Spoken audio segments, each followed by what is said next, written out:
Most people think Cold War bunkers are either locked behind government fences or owned by billionaires who hollow them out for doomsday wine cellars. But after 3 months of digging through auction listings, tax records, and making a lot of awkward phone calls to ranchers, I found something wild. There are forgotten military structures scattered across the country that you can actually buy for sale. Some cost less than the price of a used minivan, and almost nobody knows they exist because they never hit Zillow, they never show up in a Google search, and they never get listed by a national brokerage. I visited 3 of them. One was flooded. One had a steel blast door bigger than my car. And one was sitting in the middle of a Nebraska cornfield like it had been waiting for someone to notice it since 1972. If you want to see the weirder side of American real estate, the kind of stuff that never gets covered on house hunting shows, subscribe. There is a lot more coming on this channel, and trust me, you have not seen the strangest one yet. Before I get to the properties, let me tell you how I actually found them. Because this is the part nobody talks about. The first tool is the General Services Administration Surplus Property Auction System. This is where the federal government quietly unloads buildings, land, and sometimes entire military installations that have been decommissioned for decades. Most of the listings look like boring, bureaucratic warehouses.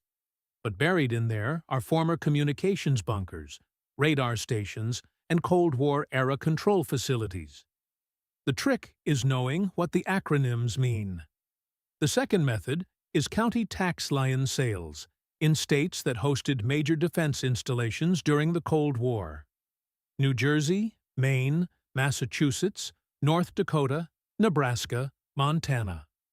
When a decommissioned site gets sold to a private buyer, and then the buyer stops paying property taxes, the county eventually takes it back and auctions it off.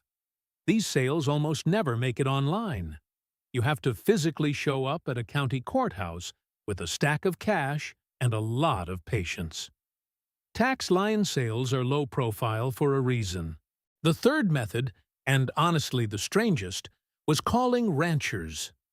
Ranchers who own land next to former Atlas missile silos or Nike launch sites often know exactly which properties have changed hands, which are abandoned, and which elderly owner is trying to unload something the family does not want to deal with. One old man in Nebraska told me more useful information in 20 minutes than 3 weeks of online research. All right, on to the first property.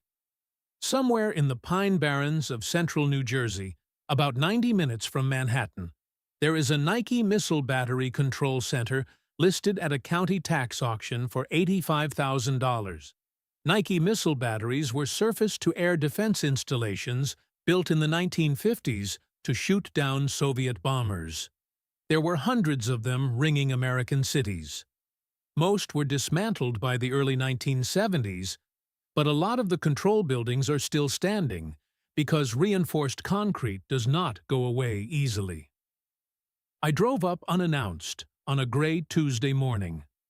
The road leading in was barely a road, more like a suggestion of a road covered in fallen pine branches. The fence was long gone. The gate, what was left of it, was propped against a tree. And then the building appeared through the trees, squat, low, stained with decades of rain. The exterior was rough. Ivy had swallowed an entire wall.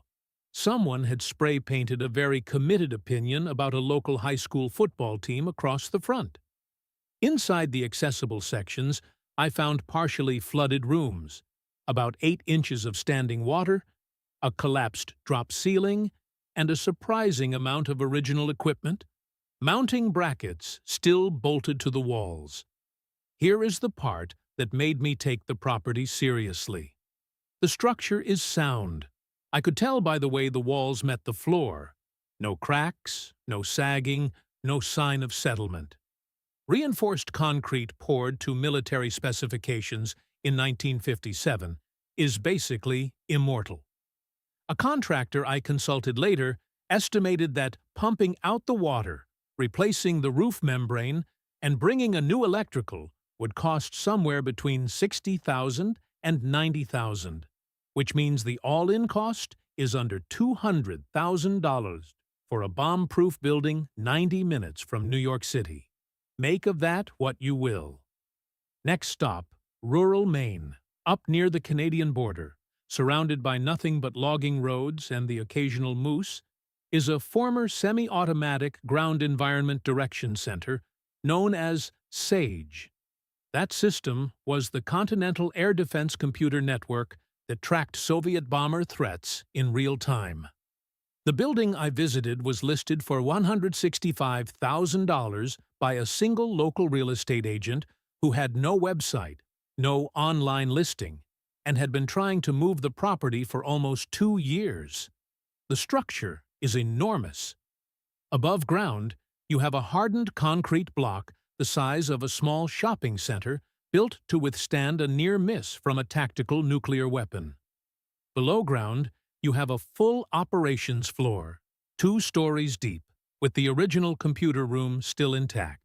The agent handed me a flashlight and basically said, "Have fun." Walking through it felt like stepping into a museum that nobody maintained. Punch card storage cabinets, faded signs warning about classified materials, a break room with a rotary phone still mounted to the wall. Structurally, the place was better preserved than most houses built in the 1990s. The roof was sealed, the heating and ventilation shafts were intact. The only serious issue was a water seep in one corner of the lower level that would need professional attention. Renovation estimate for basic livability, roughly $250,000. Total project cost, around $415,000. Over 20,000 square feet of indestructible building on 16 acres. In most markets, you cannot buy the land alone for that price. Final property, Nebraska, the middle of nowhere. If you drive 150 miles west of Omaha and then turn onto a dirt road that is not on any map application, you will eventually find a civil defense supply depot listed in an estate sale for $45,000. Civil defense depots were built in the early 1960s to store emergency supplies for the population in case of nuclear attack. Food, water, medical kits, and Geiger counters. When the civil defense program wound down in the 1970s, many depots were simply abandoned in place.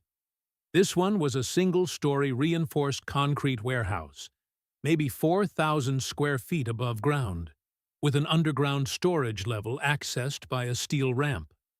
The heirs had no interest in the property and no plan for what to do with it. They just wanted it off the estate. The condition was honestly shocking. Dry, clean.